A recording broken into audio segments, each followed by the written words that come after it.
श्री शिवाय नमस्तुभ्यम। हर हर महादेव। आप सभी लोग जानते हैं कि आज का ये वीडियो हम सभी के लिए बहुत ही खास होने वाला है, क्योंकि एक बार फिर से सोमवार की 10वीं तिथि आ चुकी है। पूज्य गुरु जी ने कहा कि इस सोमवार की 10वीं तिथि में अगर आप एक कनीर के फूल वाला उपाय कर लेते हैं या फिर शमी पत्र वाला उपाय कर लेते हैं तो इससे आपके जीवन में चल रही समस्त परेशानियों को महादेव बहुत ही जल्द समाप्त कर देते हैं, आपकी मनोकामना को परिपूर्ण कर देते हैं।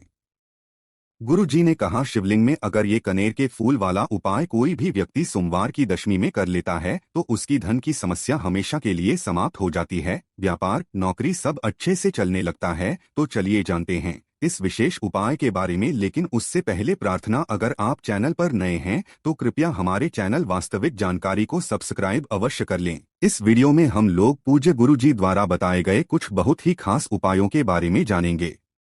ये उपाय आपको सोमवार की 10वीं में करना है। महादेव को करने के लिए कनेर का फूल या फिर शमीपत्र या फिर बेलपत्र शिवलिंग में अगर हम लोग समर्पित करते हैं तो इससे महादेव हमारी मनोकामना को बहुत ही जल्द परिपूर्ण कर देते हैं। इस वीडियो में हम लोग जो भी उपाय बताएंगे उनमें से जो उपाय आपके लिए हो उस उपाय को आप जरूर करिएगा। तो चलिए जानते हैं पूज्य गुरु जी द्वारा बताए गए सबसे पहले उपाय के बारे में। इस उपाय के लिए आपको एक लोटा जल ले लेना है। लोटा आपको तांबे का लेना है और जल आपको अपने किचन से ही लेना है। ये उपाय आप सुबह करना चाहें तो सुबह कर लें और शाम को करना चाहें तो शाम को कर लें, किसी भी समय कर सकते हैं। बड़ी से बड़ी मनोकामना को परिपूर्ण करने के लिए, अपने किसी भी कार्य को सफलतापूर्वक करने के लिए, जीवन में लगातार सफलता प्राप्त करने के लिए, धन धान्य वैभव समृद्धि को बढ़ाने के लिए आपको ये उपाय जरूर करना चाहिए। एक लोटे जल के साथ आपको ले लेने हैं या तो 5 कनेर के फूल या फिर 5 बेलपत्र। इस उपाय के लिए आप इनमें से कोई भी एक सामग्री ले सकते हैं। अगर आपके पास 5 कनेर के फूल मिल जाते हैं तो आप 5 कनेर के फूल ले सकते हैं, और अगर आपको 5 बेलपत्र मिल जाती है तो आप 5 बेलपत्र ले सकते हैं। इन दोनों में से आप कोई भी एक ले सकते हैं। अगर आपके पास नहीं है तो शिवलिंग के ऊपर चढ़े हुए फूल को उठाकर या बेलपत्र को उठाकर जल से शुद्ध करके आप इनका भी इस्तेमाल कर सकते हैं। बस आपको ध्यान रखना है कि अगर आप बेलपत्र ले रहे हैं तो बेलपत्र कहीं से भी कटी फटी नहीं होनी चाहिए। अब ये सारी लेकर आपको शिवालय पहुंच जाना है। शिवालय पहुंचने के बाद सबसे पहले आप दक्षिण दिशा में बैठ जाइएगा और उत्तर दिशा की तरफ अपना फेस कर लीजिएगा। लेकिन इसी के साथ पूज्य गुरुजी कहते हैं कि अगर शिवालय में भीड़ है तो फिर आप किसी भी दिशा में बैठकर शिवलिंग की पूजा प्रार्थना कर सकते हैं। अब आप सबसे पहले जो 5 कनेर के फूल या फिर 5 बेलपत्र जो भी आप लेकर आए हैं उनमें से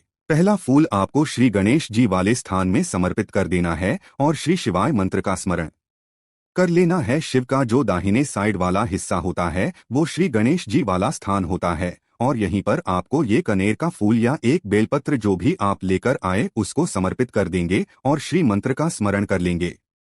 सामने आपको वीडियो में जैसा दिखाया जा रहा है ठीक ऐसे ही आपको समर्पित कर देना है। फिर इसके बाद दूसरा फूल आपको लेना है और वो श्री कार्तिकेय जी वाले स्थान में समर्पित कर देना है और श्री मंत्र का स्मरण कर लेना है। फिर आपको तीसरा फूल लेना है और माता अशोक सुंदरी स्थान होता है, यानी शिवलिंग की जो जलाधारी होती है उसके बीच वाला जो स्थान होता है वो माता अशोक सुंदरी का स्थान कहलाता है। और तीसरा फूल आपको यहीं पर समर्पित कर देना है और मंत्र का स्मरण कर लेना है। इसके बाद आपको चौथा फूल लेना है और वो माता पार्वती के हस्तकमल में समर्पित कर देना है। शिव पिंडी जिस स्थान पर रखी रहती है, यानी शिवलिंग जिस स्थान पर रखा रहता है उस पूरे गोल गोल वाले स्थान को माता पार्वती का हस्तकमल, और यहीं पर आपको ये चौथा कनेर का फूल समर्पित कर देना है। इसके बाद आप जो 5वां फूल लेकर आए हैं उसको अपने हाथ में रखिए और महादेव से प्रार्थना करिए कि मेरी ऐसी ऐसी मनोकामना है। मेरी मनोकामना धन से संबंधित है या नौकरी से संबंधित है या व्यापार से संबंधित है या फिर विवाह से संबंधित है। किसी भी प्रकार की आपकी मनोकामना हो तो उस मनोकामना को पूर्ण करने की आप महादेव से प्रार्थना करिए। और फिर ये 5वां फूल आपको शिवलिंग के ऊपर समर्पित कर देना है। ये 5 जिन जिन स्थानों पर आपको और इन्हीं इन्हीं स्थानों में समर्पित करना है और श्री शिवा मंत्र का स्मरण करना है। अगर आपको शिवलिंग में शिव परिवार के बारे में जानकारी नहीं है कि श्री गणेश जी का स्थान कहाँ है, या फिर कार्तिकेय जी का स्थान कहाँ है, या फिर माता पार्वती के हस्तकमल का स्थान कहाँ है, तो सामने आपको एक पिक्चर दिखाई जा रही है। इसमें पूरा शिव परिवार आपको दिखाया जा रहा है। तो इनमें जो जो स्थान दिखाए जा रहे हैं उन्हीं उन्हीं स्थानों पर ये फूल समर्पित करने हैं। अब इसके बाद आप जो एक लोटा जल लेकर आए हैं उसको भी सबसे पहले गणेश जी वाले स्थान में थोड़ा सा समर्पित कर दीजिए। श्री शिवा नमो मंत्र का स्मरण कर लीजिए, फिर थोड़ा सा श्री कार्तिकेय जी वाले स्थान में समर्पित कर दीजिए और श्री शिवा नमः मंत्र का स्मरण कर लीजिए। फिर थोड़ा सा माता अशोक सुंदरी वाले स्थान के फूल के ऊपर समर्पित कर दीजिए और श्री शिवान मुस्तव मंत्र का स्मरण कर लीजिए। फिर माता पार्वती के हास्य कमल वाले फूल के ऊपर समर्पित कर दीजिए और श्री शिवा नमः मंत्र का स्मरण कर लीजिए। बचा हुआ पूरा जल आप शिवलिंग के ऊपर चढ़े हुए फूल के ऊपर समर्पित करते जाइए और लगातार श्री मंत्र का स्मरण करते जाइए। यानी इन 5 स्थानों पर आपने जो फूल चढ़ाए हैं उनके ऊपर धीरे धीरे समर्पित करते जाइए और बचा हुआ पूरा जल आप शिवलिंग के ऊपर समर्पित कर दीजिए और मंत्र का स्मरण करते जाइए। अगर आप ये कनेर के फूल लेकर नहीं आए हैं तो आप जो 5 बेलपत्र लेकर आए हैं उनको भी ऐसे ऐसे इन्हीं स्थानों पर आपको समर्पित कर देना है। अगर कनेर फूल लेकर आए तो कनेर के फूल को आप ऐसे समर्पित कर दीजिए और अगर बेलपत्र लेकर आए हैं तो बेलपत्र को आप ऐसे समर्पित कर दीजिए। पूज्य गुरु जी ने कहा कि जो भी व्यक्ति सोमवार के विशेष दिन में इस उपाय को कर लेता है तो महादेव की कृपा से उसकी बड़ी से बड़ी मनोकामना बहुत ही जल्द परिपूर्ण हो जाती है। आप जानते हैं गुरुजी द्वारा बताए गए दूसरे खास उपाय के बारे में। अगर आप पहला उपाय ना कर पाए तो फिर आप दूसरा उपाय कर सकते हैं। इस उपाय के लिए भी आपको एक लोटा जल ले लेना है। तांबे के पात्र में अपने घर से आपको जल ले लेना है।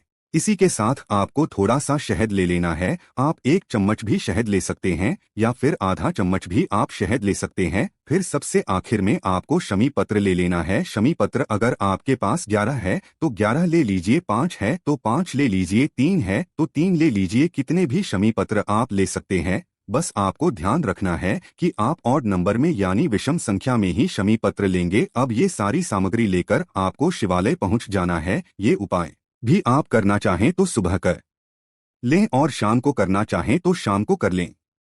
शिवालय पहुंचने के बाद सबसे पहले आप जो एक लोटा जल लेकर आए हैं उसको धीरे धीरे शिवलिंग के ऊपर समर्पित करते जाइए और लगातार श्री मंत्र का स्मरण करते जाइए।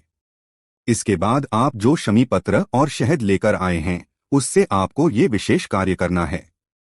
आप जितने भी शमी पत्र लेकर आए हैं उन सारे शमी पत्र को इस शहद में डुबो लीजिए जिससे शमी पत्र के ऊपर ये शहद लग जाए। पूरे शमी पत्र में अच्छे से जब शहद तो आपको एक एक शमी पत्र शिवलिंग के ऊपर चिपकाते जाना है यानी शिवलिंग के ऊपर समर्पित करते जाना है। एक शमी पत्र शिवलिंग के ऊपर समर्पित कर दीजिए, दूसरा शमी पत्र शिवलिंग के दाहिनी साइड में समर्पित कर दीजिए, तीसरा शमी पत्र शिवलिंग के बाएं साइड में समर्पित कर दीजिए, चौथा शमी पत्र शिवलिंग के आगे साइड में समर्पित कर दीजिए।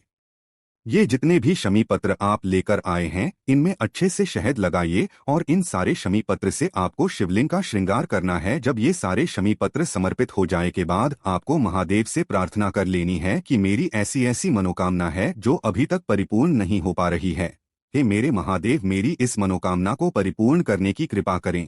आपको ऐसी महादेव से प्रार्थना करते हुए और फिर वापस अपने घर आ जाना है। पूज्य गुरु जी ने कहा है कि जो भी व्यक्ति सोमवार के इस विशेष तिथि में इन शमी पत्रों से शिवलिंग का श्रृंगार कर देता है तो उससे महादेव अत्यधिक प्रसन्न हो जाते हैं और उसकी बड़ी से बड़ी मनोकामना को बहुत ही जल्द परिपूर्ण कर देते हैं। अब जानते हैं द्वारा बताए गए तीसरे और सबसे आखिरी उपाय के बारे में। ये उपाय धन प्राप्ति के लिए है। इसके लिए आपको एक दीपक ले लेना है। दीपक आप चाहे तो मिट्टी का या फिर अपने घर पर शुद्ध आटा मारकर उसका भी दीपक तैयार कर सकते हैं। इस दीपक में आपको शुद्ध देसी घी का इस्तेमाल करना है। अगर गाय का घी मिल जाता है तो ये आपके लिए सबसे उत्तम होता है। इसी के साथ आपको इसमें लंबी रुई की बत्ती का प्रयोग करना है। लंबी रुई की बत्ती का प्रयोग हम लोग अपने जीवन में धन धान्य की वृद्धि के लिए करते हैं और आपके जीवन में लगातार सफलता आपको हासिल हो इसलिए करते हैं। अब ये एक दीपक लेकर आपको पहुंच जाना है किसी भी शिलपत्र के वृक्ष के नीचे। शिव वृक्ष है वो माता पार्वती के आंसुओं से उत्पन्न हुआ है, इसलिए हम लोग कोई भी उपाय पेड़ के नीचे करते हैं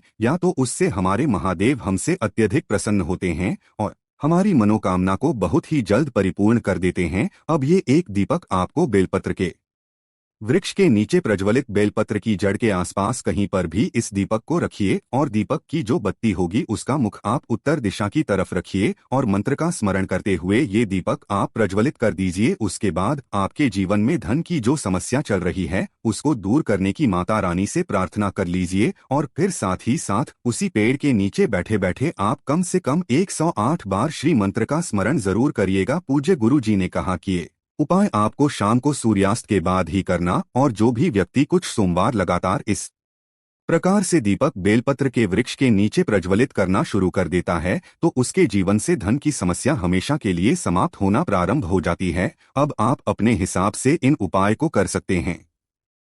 कोई भी दिक्कत समस्या परेशानी आती है तो सामने से कमेंट करके पूछ सकते हैं। साथ ही हमारे वेबसाइट वास्तविक जानकारी .blogspot.com पर जाकर भी आप लोग ये वाले उपाय को अच्छे से पढ़ सकते हो और वहां से भी जो है इस उपाय की जानकारी ले सकते हो। श्री शिवाय नमस्तुभ्यम। हर हर महादेव।